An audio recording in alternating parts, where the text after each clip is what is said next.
Thank you,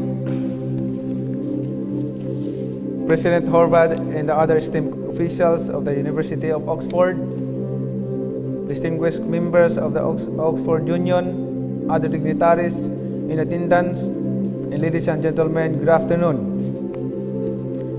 I am the only 8th Division World Boxing Champion in history, having won 11 major world titles, ranging from flyweight, which has an 8-stone limit, to super welterweight, which has an 11-stone limit. My tailor has been kept very busy throughout my career,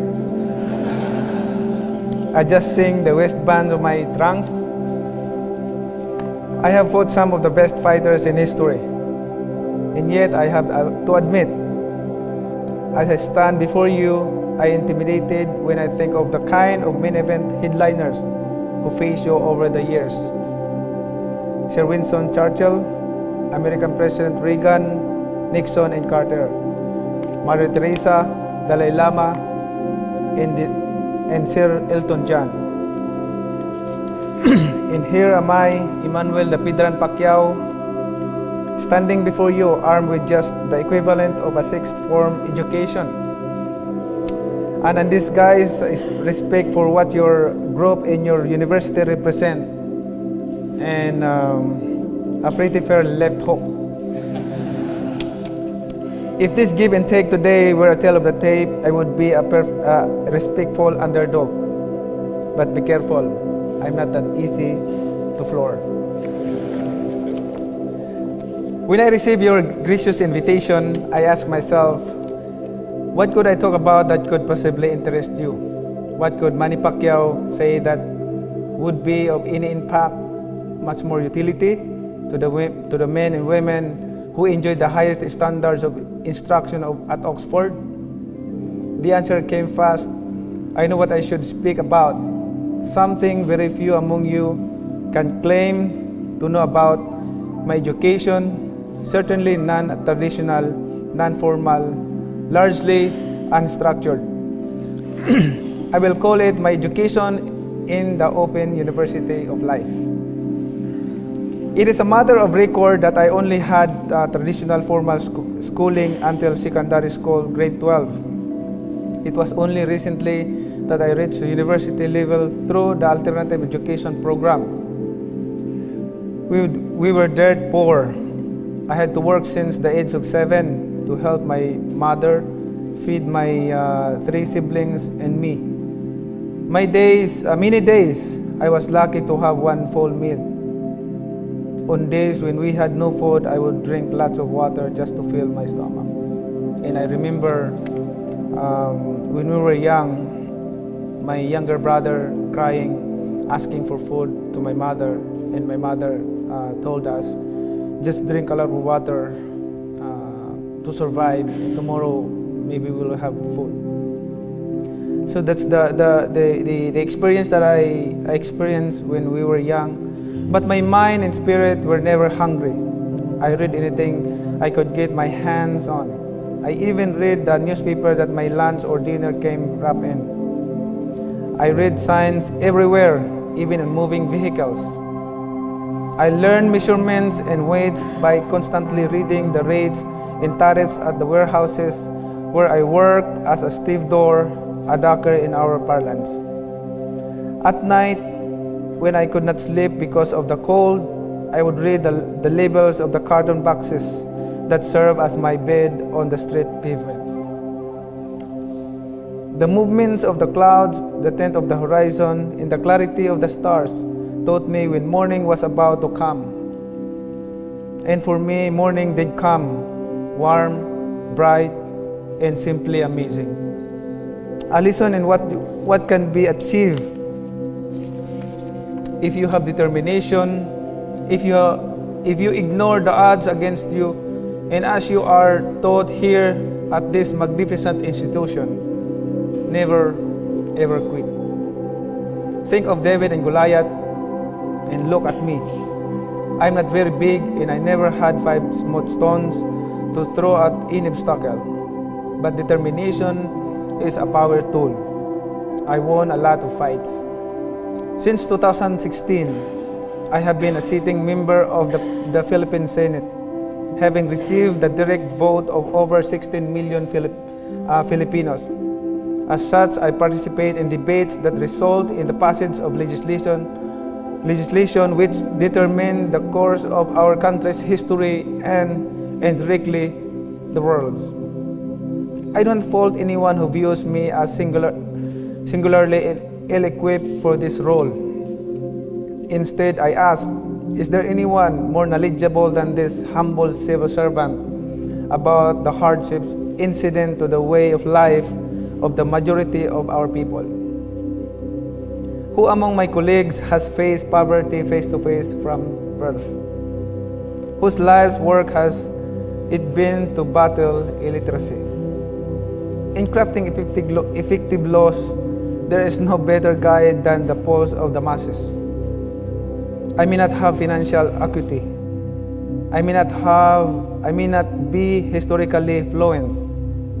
I may not even be socially adept, but I am philosophically rooted in my personal adversities, which morally bind me to the general struggle of our people. I am a fighter, and I will always be a fighter, not just because it is my profession. I was a fighter long before I first set foot in a boxing ring. All my life I have been fought to live. Every single day in my youth, I fought for survival. Now, I do it and get paid for it. Then, I was lucky to get a piece of bread for it.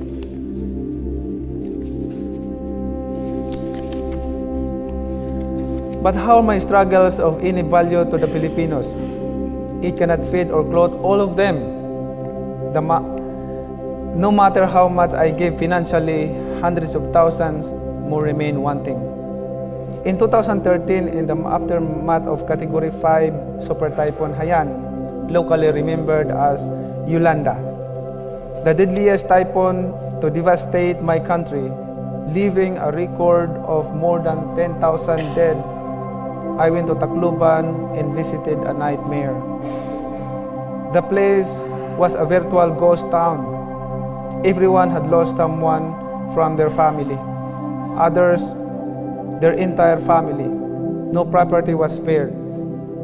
There were bodies everywhere. There was no food, no water, no electricity.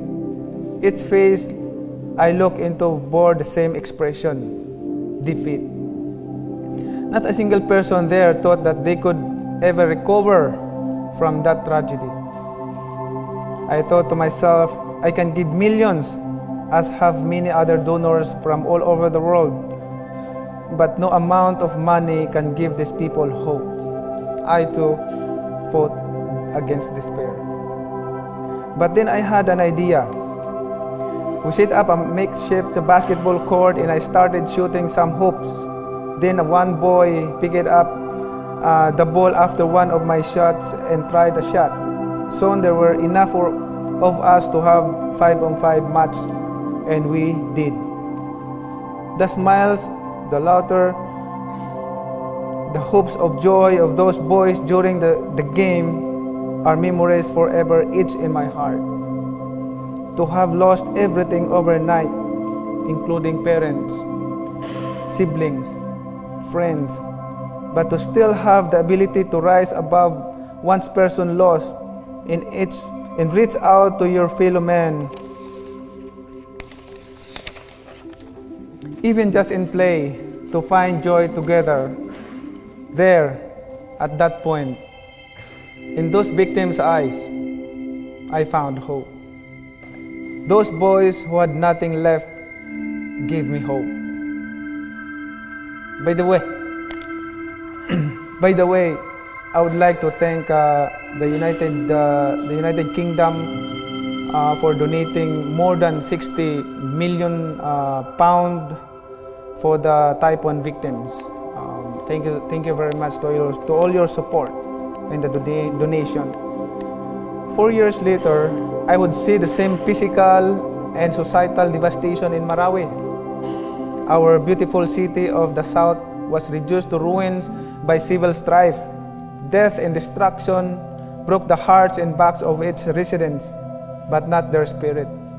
1 year later, Marawi is now under rehabilitation. This and other experiences like this motivated me to answer the call of public service. I believe in all humility that my life is just a snapshot. It is a glorified blow-up of what millions Filipinos live through on a day-to-day basis. The hardships, the challenges, the back-breaking, hope-extinguishing, despair.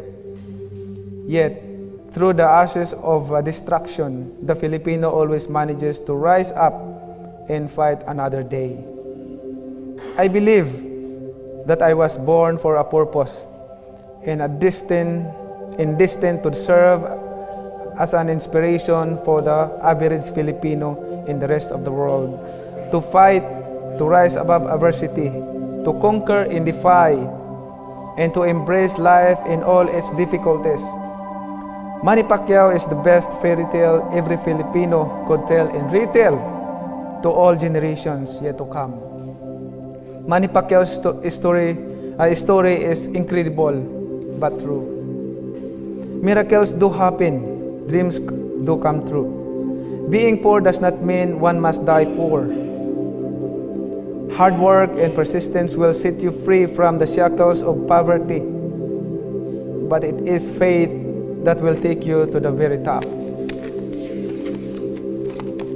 And that is Manny Pacquiao's story. So I ask you, all of you, to never lose faith in what you can do as human being.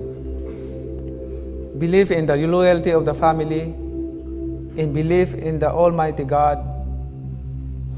It is not easy to believe in the power of one, but I ask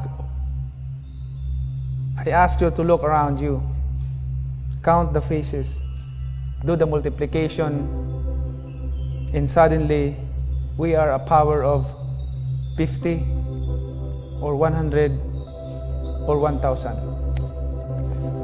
You, with your education, determination, and faith, you can change the world. Thank you.